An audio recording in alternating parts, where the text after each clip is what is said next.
So guys, let's discuss this question. Question is calculate first quartile and third quartile from the following data. इस data के अंदर से हमें first quartile that is Q1 and third quartile that is Q3 वो find out करके निकालना है। ठीक है, इस डेटा के अंदर से वो तो निकल जाएगा, बट पहले फॉर्मूला तो बताओ। Q1 एंड Q3 के फॉर्मूला पता होने चाहिए ना पहले अगले का। बट उससे भी पहले सबसे पहले हमें डेटा को किस में अरेंज करना होता है?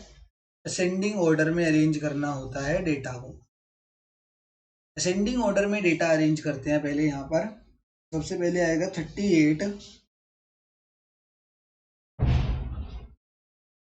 फिर आएगा 43, देन 46,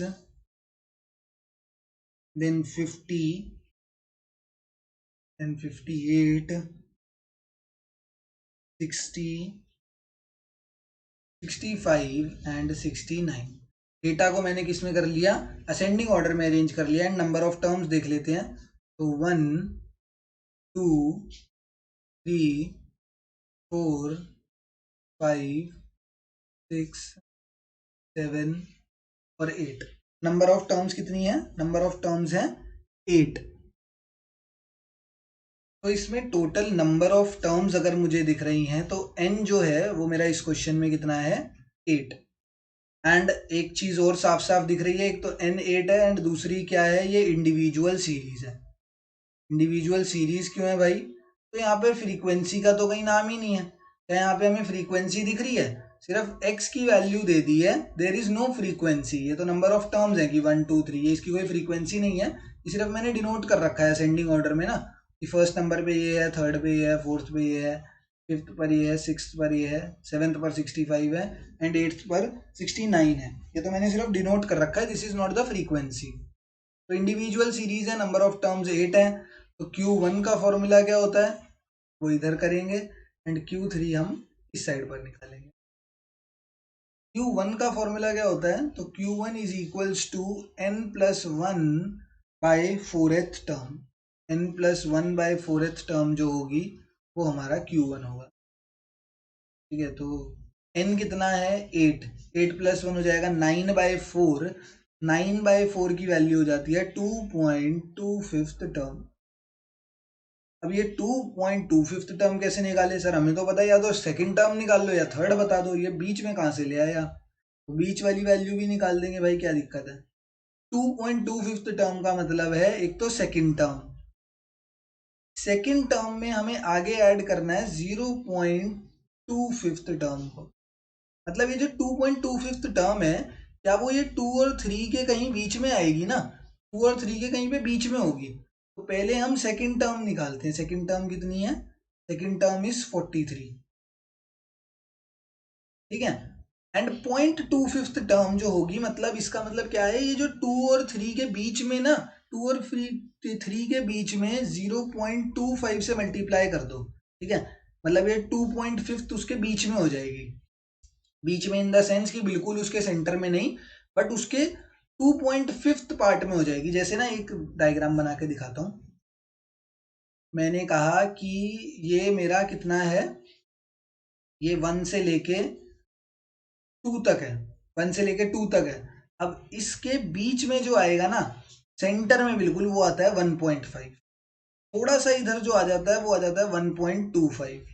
इधर क्या आ जाता है? 1.1, नंबर लाइन अगर हमने करी हो। ठीक है, और इधर जाएंगे तो 1.75 आ जाता है। तो ये जो 1.25 है या 2.25 है, वो कहीं इधर जाके आएगा। जैसे हमें अब यहाँ पर ये हटा के ना क्या कर दो? 2 और 3 कर दो।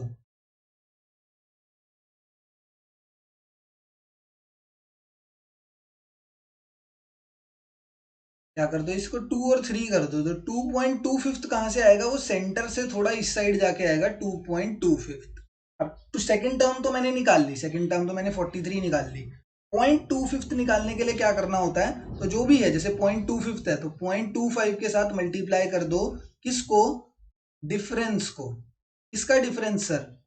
Difference of third and second term, जो थर्ड और सेकंड टर्म के बीच का डिफरेंस है उसको कर दो सब्ट्रैक्ट, और उसको जो भी डिफरेंस आएगा उसको 0.25 के साथ कर देना मल्टीप्लाई। तो ये हो जाएगा 43 प्लस 0.25 इंटू इन दोनों के बीच का डिफरेंस कितना है 46 माइनस 43, 46 माइनस 43, ये हो जाएगा 43 प्लस 0.25 इंटू 3, 43, 0.25 को 3 के साथ एक बारी मल्टीप्लाई करके देखो तो ये निकल के आएगा 0.75, एंड Q1 की वैल्यू कितनी आ जाएगी, तो वो आ जाएगी 43.75 is the value of Q1। Q1 मेरे पास आ गई है, क्या आई है सर, Q1 की वैल्यू तो वो आ गई है 43.75 is the value of Q1 for this given question. Q3 की वैल्यू क्या होगी, तो Q3 की वैल्यू होती है 3 इंटू n+1/4th टर्म। 3, बस ये जो n+1 आया ना, ये n+1/4th टर्म तो हम निकाल चुके हैं, इसको मल्टीप्लाई बाय 3 कर दो तो Q3 आ जाएगा।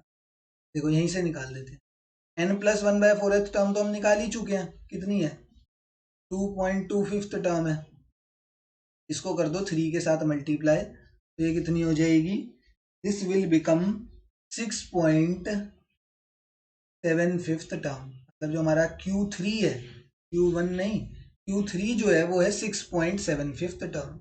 अब वो कैसे निकालेंगे, तो सर 6.75 है, इसका मतलब 6th टर्म तो पूरी आएगी और उन दोनों के बीच में 0.75 आएगा। किसके दोनों के बीच में, ये 6.7 है तो मतलब 6 और 7 के बीच में आएगा, तो 7th term minus 6th term कर देंगे यहाँ पे, तो Q3 की वैल्यू है 6th टर्म मेरी क्या है 60, 6th टर्म इज 60, साफ साफ दिख रही है, प्लस 0.75 कर देंगे इसके साथ, 7th minus 6th, 65 minus 60 is equals to 5, तो Q3 विल बिकम 60, 0.75 को करो 5 के साथ मल्टीप्लाई, तो ये आ जाएगा हमारा 3.75, ना आ जाएगा, this will come out as 3.75, and Q3 की मेरी प्रॉपर वैल्यू कितनी आ जाएगी, तो आ जाएगी 63.75 is the value of Q3